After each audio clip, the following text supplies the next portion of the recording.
but not the type that I think he can put a team on his back and force him to win. If he could do that this year, that's what I'm waiting to see him do. When they were in the championship last against Golden State, he didn't do that. He had certain games on, certain games. You have to be consistent. I don't see a Kevin Durant type dude, a Steph Curry type dude, somebody that he leads their team, he wills their team to victory. A Kobe is. Those are who I think are superstars that win the championship. And I think Tatum's on the verge. The only thing holding him back is getting that final piece to the puzzle. He has to make his team win because of his play. All right, he's capable. I'll give my reason and why. So I've put this in several of the debates that we had, and I think that in looking over people's timelines, I think that people are kind of spoiled. Six times in 8 years in which they've made the Eastern Conference Final, 2 times in the last 3 years in which they made the finals. With that being said, they're seeing and I had mentioned this before. So Tatum's struggles came well before the playoffs. He was struggling going, at the end of the season.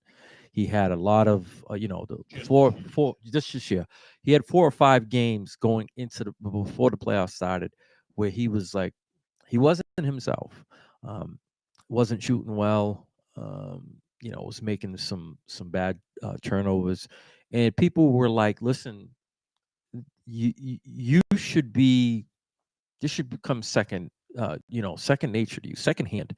I think once again, having made it, 6 out of 8 years, 2 out of the last 3 years, people want to see him rise to the next level. Dude, that's how people want to see him realize, and I'm not making an excuse for the guy, but he just had another baby.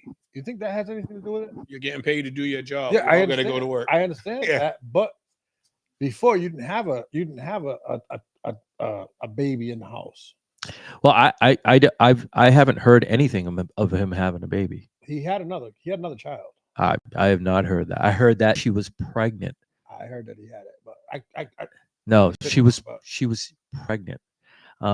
He nothing about him having any. I didn't. That's news to me. So about a month ago, it came out, and it was reported by a Boston radio station that LMI was pregnant. But I didn't hear of anything of him having a baby. If it is the case, that's, like I said, that's something new to me. Like I said, I hadn't heard. Maybe I could be wrong, but even if that's the case, being a true professional means when it's time to perform, you perform. You block out the distractions, no matter what they are, and you perform the job you're paid to do at the best of your ability. And I think Tatum is capable. I just don't think he's delivered on that talent yet. That he's capable of doing. He should be able to put a team on his back and force them to win, and that's in all aspects of the game. He can score, but he has to score in crunch time. He can't turn the ball over, and he has to keep other people involved. I mean, you just said he averaged 6.5 assists or something. So that looks like it's on the up and up. To me, I want to see him keep his turnovers down, and I want to see when it's time to take a big shot that he's the one that wants to take that burden on his shoulders and say, I got you. I'm going to make this shot. Yeah, I feel that, and they win because of him. I feel that the overwhelming majority of the people, this is like an old story for them now. Getting there just isn't enough. They want to see him, rid the demons of 2 years ago and increase your level of play because you've been there before. And I firmly believe that's where a lot of the hate is coming from. And then once your home fan base does it, then everybody else piles on. They're like, see, not even his home fans believe it. Do you think it's hate, or do you think it's just higher expectations? It's higher expectations. They're calling it hate, but I don't feel like people are hating on him because they expect more from him. He's capable. I want to see you deliver on what you're capable of doing. I like I said, I strongly believe that. I firmly believe that most of the people been there, done that. They want to see. Let's see you take it to the next level. Let's see you bring Banner 18 home, because at this point, we just spoke about their path to the NBA. Couldn't get any easier. And if you can't seal the deal now, it may not be in your cards. Not everybody's going to be hurt every year. That's right. You're going to run into some healthy. That's right. And And you got teams such as the New York Knicks, who have a boatload of money and picks to be able to go out and to add pieces to their puzzle that are going to make them very good. And the Pacers are going to be a destination team now. If you're the New York Knicks, do you keep that guy that's making $45 million? If I don't have a better option, I have to see what's out there. But I wouldn't mortgage the future trying to get somebody else because he's already there. And this is the thing. Knows the culture. And this is the thing that I in New York ain't easy. This is the thing that I told people. Everybody's like, they're playing better with him. They're playing better without him. They're playing better without him. They played better without him until they played a better team, which was the Pacers. Now here we go. Let's just, hypothetically speaking, let's insert him into that lineup. Could they have been any worse? Could they have had someone to go to in the closing? Did they have someone to go to in the closing? You had a bench guy that you were basically hanging your hat on. And that's another guy that you have to worry about and playing defense on. Yeah, but the thing is, when I'm talking about Josh Hart. He normally isn't thrusted into that position. He is a bench guy that that wants to come in and give you, to give you 8 to 10, 12 points, and that's it. But when you try to squeeze water out of a brick at the end of the day, he's only 6'4". If you but by the time you do that, you get what you got, and at the end of the day, it's like, okay, you got the maximum out of him when you needed somebody like him to come in that is going to be able to score. He's done it. And everybody is quick to write him off because of the the success that they have. Be careful what you wish for. Yeah. Be careful what you wish for. Brunson would have made people pick their poison. They would have made it easier for both guys. Yeah. Because you can't. I give Brunson a lot of credit because everybody knew he was their star, and he still produced. He was getting 40 all those guys. But the one thing that this did show me, he forced other people to develop. DiVincenzo became a star in New York. Yep. Josh Hart is going to be a good role player. They developed some other guys who normally wouldn't play. Even the big, keep those guys, even the big dude. Yeah, he's going to get a contract. Robinson got hurt. No, we're talking about the white guy. Yeah, what he? The physical white mother, black father. Yeah. Yes. So he's going to get paid. All those guys, they're going to get, when it's their time to play, they're going to get paid. Because they showcase their talent. Yeah. Well, it becomes a destination. It becomes a destination. Let's see who makes it obvious they want to go to New York. Then you decide, is that a better situation, and for what money, or if we don't force the issue, we still got Randall. Let's see what happens with Randall healthy with Brunson. Yes. You know how I look at it, right? So I would base it on, the first 25 to 30 games. If you are where you should be, which is, I believe they should be top 4 in the conference, no less than 4. So then, you assess it at that time, right before the trade deadline. And then you weigh your options. Because that way you got this whole free agency to see. Yes. Make it clear yes. They want to go to New York now. Yes. Or but somebody makes it clear that you might get an offer for him that you can't turn down. But there's going to be different things that are going to be thrown around. You just have to. It's a wait and see game. But I hear a lot of New York fans. We don't need him. We don't need him. Careful what you wish for, because once upon a day, the Lakers said that. And what did he go on to do? Become an all-star. Right? Went to a team that nobody thought had a chance. That's right. Got him to the playoffs. That's right. So you got to be. Was the main driving force. You got to be careful what you wish for, because one man's junk is another man's treasure. So I think the Knicks fans, I get it. there's a lot of enthusiasm. It's been a minute. The last 2 out of the 3 years, you've gotten playoffs, first round, second round. It's a process. Not Philadelphia's process, not the Sixers process. It's a totally different process. You're going to hit bumps in the road, but as long as you go and you're able to avoid those bumps in the roads and improve.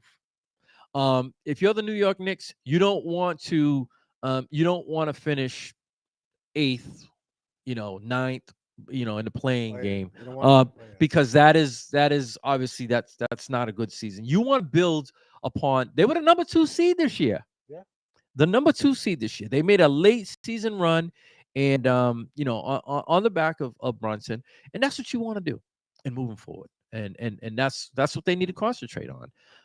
But I don't think it's.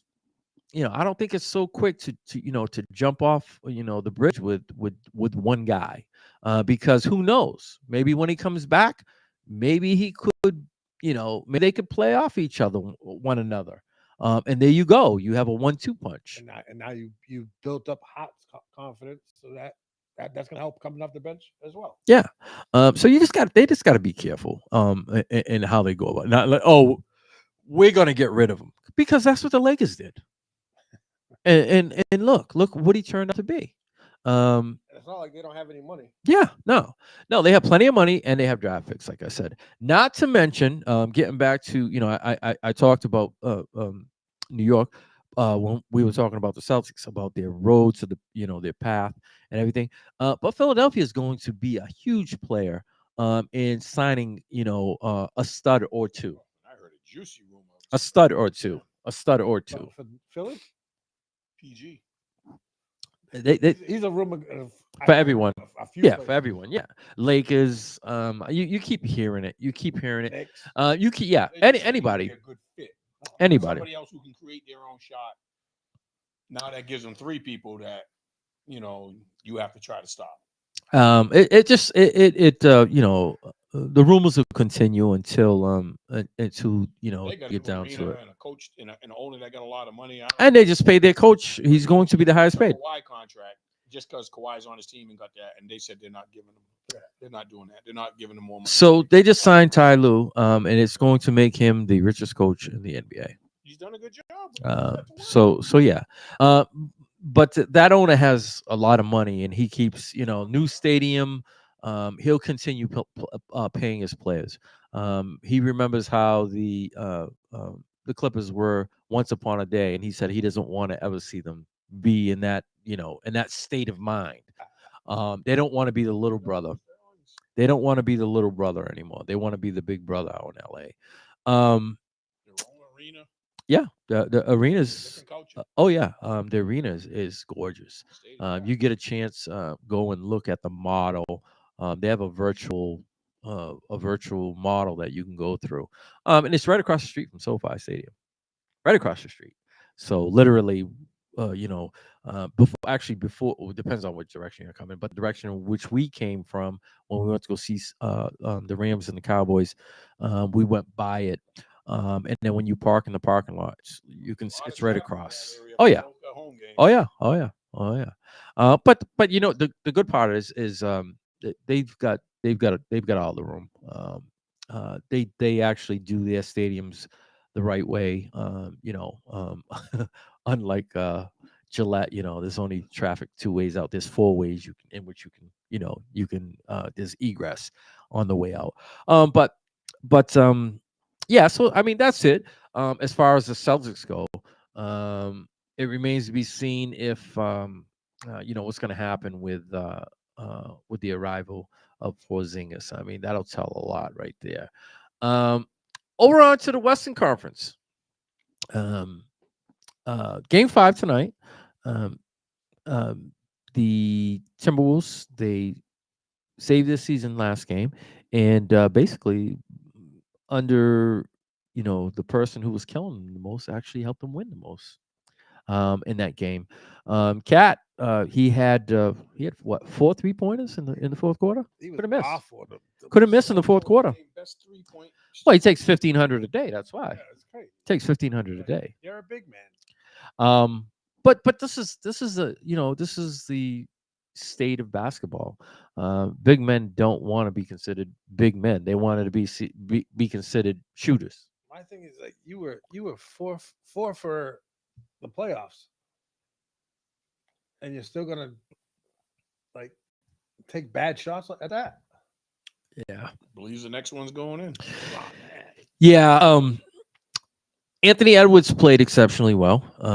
But not previous to that. No. Not like he played in the other series. No, not even close. He was killing. Not even close. And the thing that Charles Barkley said, he's tired. The guy's what, 22? 23? Yeah, you can't be tired. Can't be tired, bro. Can't be tired. The playoffs. I don't ever want to hear that from That a came from world. Charles Barkley. I don't ever want to hear a world class athlete referred to as tired, unless you played all 48 minutes and you played the overtime period too, all of the entire game. Is there one aspect that either one of you guys contribute, attribute to why Minnesota got a victory last game? So I want to say that Anthony Edwards, number one, being more assertive, You mentioned Towns. being more assertive down the end, the ball Another contributor. the ball in his hands. I think he makes everybody obviously drops to him, and he has the ability to kick out. All you got to do is pick your corner, and there's going to be a guy open. If he's unable to get to the rim, obviously Kyle Anthony Towns, he had 4 3-pointers in that fourth quarter. At one point, he hit 3 in a row. Gobert returned to being a defensive player of the year type person. He clogged up the middle. He made it hard. But I wonder if that's attributed because Derek Lively wasn't there. It was. Yeah, I said it right away. They were going I to said the it. basket. I said it right away. I said it right away. Lively The is one to throw the ball- well. The thing with Lively is Yeah, the thing with Lively, he's more comfortable with the ball. When he gets it, he can dribble left or right. Gafford is just like, I'm going to hand the ball off. I can't take more than 2 dribbles. And he'll from time to time he'll slip. He'll slip and go to the basket and dunk, and then you can always count on the alley-oops. And he's just a high intensity guy. Yes. He's always like around. their other big guy back. Yes, Kleber. Yep, Maxi Kleber. Yes, he stretches. Athletic. He stretches it. That's what he does. He shoots it he's their best 3-point shooter. So if they add Lively back to the mix, I think that's a whole different because of the presence it gives them and extends them in the paint with how many fouls now. Because whether Gafford's in the game or Lively, you always got a quality big man in the game that can clog up the middle and play defense. They're shot blockers. Yeah, but they didn't have that because only Gafford was there, and Kleber's not a shot blocker, but he'll still add the outside presence and size. But I think everybody's underestimating how good the Mavericks defense got after they traded for Gafford and they drafted Lively, and people didn't think they thought he underachieved in college at Duke, and he was supposed to be one of the. He found a niche. There wasn't no pressure on him. He developed at his pace, and now he's a contributor. Yeah. But Dallas last year, we were laughing at. They had Kyrie, another non-defensive player, but they went out and got them, and the addition of PJ Washington. Yeah, well, PJ Washington. Big. Well, yeah, that's the trade. So they got Gafford in Washington, and Both of them. and it changed the whole dynamics of the team because PJ Washington he's been killing it in the corner. You just sit in the corner and wait for either and wait for Kyrie or Luka to do their thing, and all I'm doing is you don't have to dribble, just shoot, pull, and that's like a pro's wet dream. It's like, you're gonna let me get the ball and shoot. Jones is playing out of his ass. Oh yeah, he's shooting lights out. He's playing out of his ass. And he's all over the place. Oh, and he's very. You throw the ball up, he's going after it. Even though it wasn't a horrible performance, that was Luka's worst performance in the series. Yeah, that's hard to fathom because he's going to play better. Now, granted, you're going back to Minnesota. Kyrie had a bad game too. Yeah. Kyrie. The thing with them is, both of them. Yeah, the thing with it is when they were playing the series before this, it would be either Kyrie or Luka. And then the closing game, it was both of them. They both took turns. But this game, Kyrie couldn't hit the side of a barn. He was off a lot. He made some big shots, to keep them close down the end. But I want to say he only had like 15 points, and it was a struggling 15 points.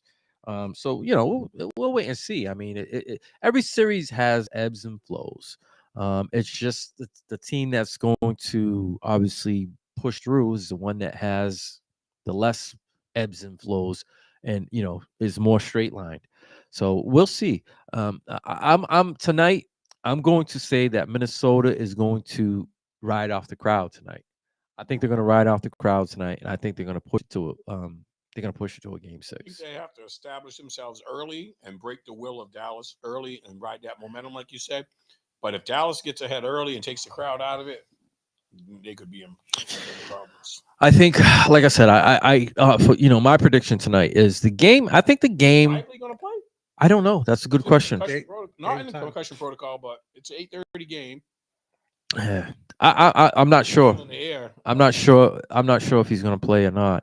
But I think Minnesota is going to ride the wave of the home crowd tonight, and I think you will see. I think you will see Anthony Edwards have a big game. And I won't say Karl Anthony Towns is going to have a great game, but I think he'll be able to do just enough, along with Naz Reid, to get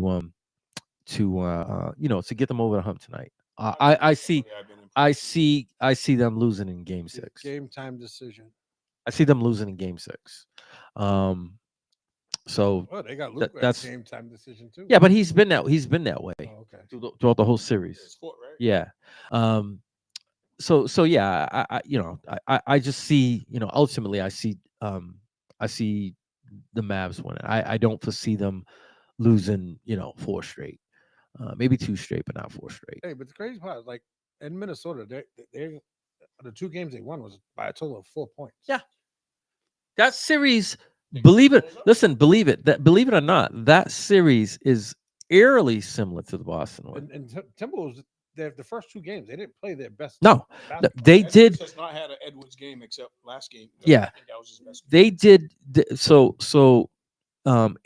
In Minnesota, they were up both games by as much as one game was 14 and the other one was, I believe, 12 points. In the first game, they were up by 14 points at the end of the third quarter and ended up losing it, squandering it at the end. The second game, they got out quick, and then when the fourth quarter came, they were going back and forth into Dallas. So yeah, if you look at both series, it could have, with one play here, one series there, it could have gone either way. There's been no runaways. No one has won like Boston did game 2 with a blowout. Game 3, 116-107. Yeah. But that game was close. That game came down to foul shooting, not being able to going for threes, missing, then having to foul. But that all the games they've all been close. Even the game, the last game where 100. Yeah, even the last game, they've all been close. But yeah, I see that. What I'm thinking is I think Minnesota will win tonight and force a game 6. Anything else before we close out Minnesota? Just one little quick stat that I saw that really surprised me. Minnesota gets great leadership from their veteran Mike Conley. Did you see the stat? He's played 17 season, 0 techs. Never got a tech. Yeah. Yep. That amazed me because you know how easy it is. Even the most mild-mannered player gets frustrated